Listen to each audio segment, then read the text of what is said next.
नमस्कार मित्रांनो, स्वागत आहे तुमचं फ्रूटफुल रेसिपीज मध्ये। आज आपण आलू गोबी मटारची भाजी बनवणार आहोत। आलू गोबी मटारची भाजी बनवण्यासाठी मी 2 बटाटे उकळून घेतलेले आहेत, कापून घेतलेली फ्लॉवर आहे आणि 1 वाटी मटार घेतलेले आहेत। त्यानंतर कढई गरम व्हायला ठेवली होती, तर त्यामध्ये आता आपल्याला 2 पळी तेल घालून घ्यायचं आहे। तेल गरम झालं की त्यामध्ये आपल्याला अर्धा चमचा मोहरी घालून घ्यायची आहे। मोहरी तेलामध्ये तडकली की त्यामध्ये अर्धा चमचा जिरं घालून घ्यायचं आहे। त्यानंतर आपल्याला चिरलेला कांदा घालून घ्यायचा आहे।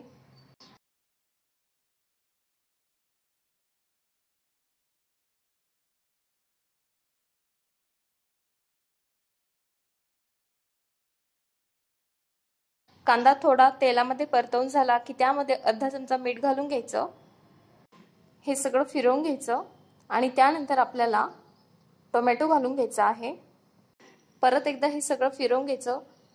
टोमॅटो आपल्याला तेलामध्ये परतवून घ्यायचा आहे। अशा प्रकारे हे सगळं आपल्याला तेलामध्ये फिरवून घ्यायचं आहे। कांदा आणि टोमॅटो तेलामध्ये परतल्यानंतर आपल्याला यामध्ये 1 चमचा लाल मिरची पावडर घालायची आहे।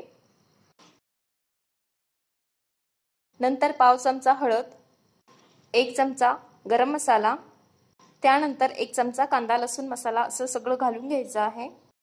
हे सगळे मसाले तेलामध्ये आपल्याला परतवून घ्यायचे आहेत।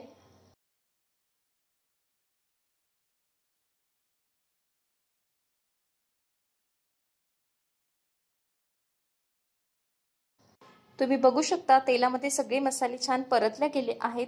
यामधला कांदा आणि टोमॅटो सुद्धा मस्त तेलामध्ये परतला गेलेला आहे।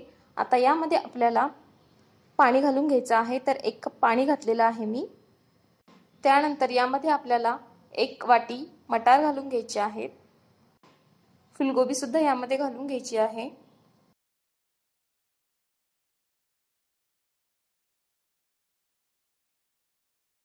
आता हे सगळं आपल्याला फोडणीमध्ये फिरवून घ्यायचं आहे। सगळे मसाले फुलगोबी आणि मटार याला लागले पाहिजे असं आपल्याला हे फिरवून घ्यायचं आहे। 4 ते 5 मिनिटं हे आपल्याला सगळं शिजवून घ्यायचं आहे। 5 मिनिटांनंतर मटार आणि फुलगोबी मस्त शिजलेली आहे। आता यामध्ये उकळलेला बटाटा आपल्याला घालून घ्यायचा आहे। स्मॅश केलेला बटाटा घातला की हे सगळं आपल्याला फिरवून घ्यायचं आहे।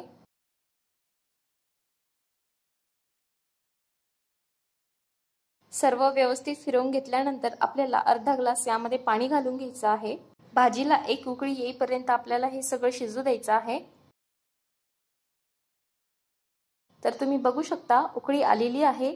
आता यावर मी कोथिंबीर घालून घेणार आहे। तर आलू गोबी मटारची चमचमीत झणझणीत अशी भाजी तयार आहे।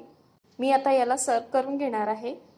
तर तयार आहे इथे आलू गोबी मटारची ग्रेव्हीची भाजी। आलू गोबी मटारची भाजी आपण मसाला न बनवता बनवलेली आहे। मस्त अशी ग्रेव्ही याला आलेली आहे।